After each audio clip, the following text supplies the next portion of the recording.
कौमी असेंबली में भी बोल न्यूज़ के एंकर पर्सन अरशद शरीफ की वफात की गूंज। वज़ीर ख़ारजा बिलावल भुट्टो ज़रदारी का कहना है कि अरशद शरीफ की वफात पर दुख हुआ। कीनिया में हमारा सिफारतखाना सारे मामले को देख रहा है। वज़ीर आज़म ने भी कीनिया के सदर से फ़ोन पर बात की।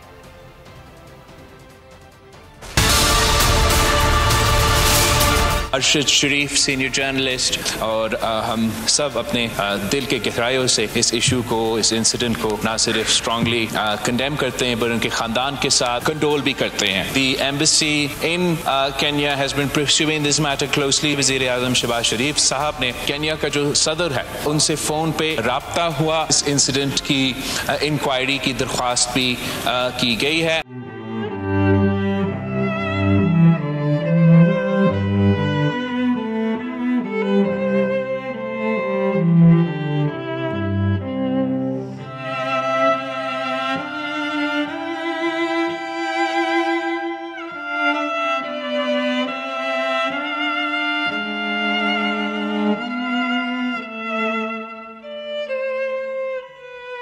सबसे ज्यादा व्यूज, सबसे ज्यादा रील्स और सबसे ज्यादा रेटिंग के साथ बोल अब भी नंबर 1 पोजीशन पर बरकरार।